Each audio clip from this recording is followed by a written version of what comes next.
ময়নার মায়ের সাথে নাকি ময়নার চাচার পরকীয়া ছিল। এখন কিন্তু এটা সবাই আপনারা বলাবলি করতেছেন। আসলেই কি ভাই এই ঘটনাটা সত্য? আপনারা এখন যে কথাগুলো বলতেছেন, এই কথাগুলো কি আসলেই সত্য? এবং ময়নার বাবা কি এটাই বলেছিল?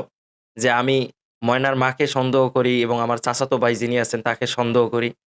আপনারা ময়নার ছবি দিয়ে টাইটেলে দিচ্ছেন যে ময়নার মায়ের পরকীয়া প্রেম ছিল। আর এই পরকীয়াটা ময়না নাকি দেখে ফেলেছে।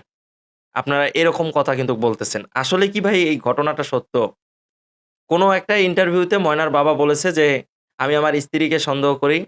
আমি আমার চাচাতো ভাইকে সন্দেহ করি।" তিনি সন্দেহ করতেই পারেন। কারণ তিনি দেশের বাইরে ছিলেন আর দেশের মধ্যে তার সন্তান মারা গেল।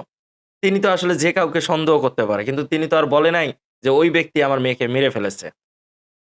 আপনারা সবাই এখন সোশ্যাল মিডিয়াতে ছড়িয়ে ফেলতেছেন যে ময়নার মায়ের পরকীয়া ছিল। ময়নাকে যারা মেরে ফেলেছে, তাদের কেউ কিন্তু এখনো ধরা পড়ে নাই।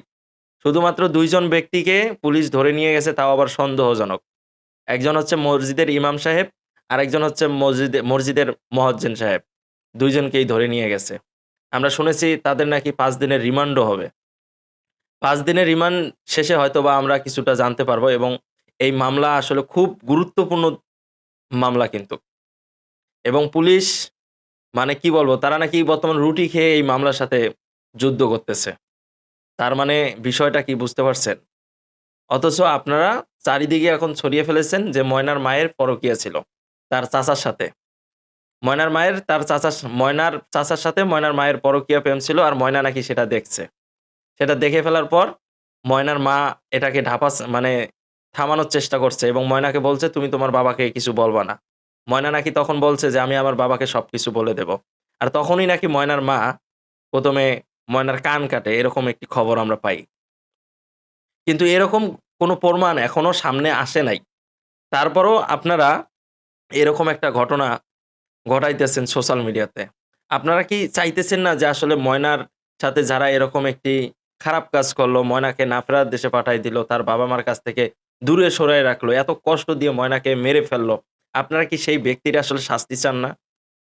অথচ যারা আসলে এই কাজটি করেছে যেই করুক, ময়নার মাই করুক, ময়নার চাচাই করুক, মসজিদের ইমাম সাহেব করুক, যেই করুক না কেন, শাস্তি তো তাদের হতে হবে।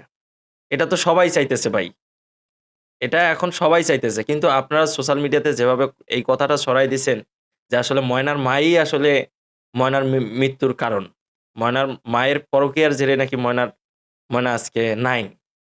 তো আপনারা এই ধরনের কথাবার্তা বলতেছেন। কিন্তু আজকে ময়নার বাবা একটা ইন্টারভিউ দিল। সেই ইন্টারভিউতে তিনি বললেন যে, "আমি আসলে আমার চোখের সামনে যারা আছে সবাইকে আমি সন্দেহ করি।" ময়নার বাবা সেদিনও এভাবেই কথাটি বলেছিল। কিন্তু তিনি সাধারণ একজন মানুষ ওইভাবে কথাবার্তা গুছায় বলতে পারে না। এজন্য তিনি এই কথাটা বলেছিলেন। এই কথাটাকে আপনারা কেটে নিয়ে আপনারা বিভিন্ন জায়গায় কিন্তু ছড়িয়ে দিচ্ছেন। তবে আপনারা এরকম কিছু কইরেন না, ভুল কোনো নিউজ দিয়েন না। আমরা সবাই চাই এবং ময়নার বাবার এলাকার লোক এবং সারা দেশের মানুষ এখন এটার সাথে আসলে অনেক কষ্ট পাইছে। যে এরকম একটা অল্প বয়সের একটা মেয়ে সে আসলে তাকে কি বলবো? তাকে মেরে ফেলে এভাবে মসজিদের মধ্যে ফেলে রেখেছে। এটা কি আসলে মেনে নেওয়া যায়? সবাই কিন্তু এটার একটা শাস্তি চাচ্ছে। যে যারাই এই কাজটি করেছে তাদের একটা সুষ্ঠু শাস্তি হোক। তাদের শাস্তি হওয়ার দরকার আছে এবং এই ধরনের কর্মকাণ্ডে যারা জড়িত আছে, তারা যাতে এই শাস্তিটা দেখার পর তারা যাতে নিজেকেও বাধা দেয় যে না এই ধরনের কাজ আর করা যাবে না। এদেরকে দেখে যেন অন্যরা শিখে যে এই ধরনের কাজ আর করা যাবে না যারা খারাপ কাজ করতেছে। যে এই কাজ করলে এই শাস্তি পাওয়া যাবে এবং এই শাস্তি পাইতে হবে। তবে আপনারা ভুল কোনো নিউজ সোশ্যাল মিডিয়াতে দিয়েন না। ময়নার বাপ আসলে খুবই কষ্ট পাইছে। তিনি যেহেতু প্রবাসে থাকেন। শেষবারের মতো ময়নার বাপ আসলে ময়নার সাথে কথা বলেছিল ৩ তারিখ। এটা আসলেই খুবই কষ্টকর এবং ময়নার বাবা বলতেছে যে, "না, আমি আমার মেয়েকে আসলে খুব ভালোবাসতাম।" তার মেয়েকে তিনি খুব ভালোবাসতেন এই মেয়েটাকে। তো সবাই ভালো থাকবেন আর সোশ্যাল মিডিয়াতে এভাবে আসলে ভুলভাল কোনো নিউজ দিয়েন না। আসলে এগুলো দেখে সবাই আসলে বিভ্রান্তর মধ্যে পড়ে যায়। তো ভালো থাকবেন সবাই।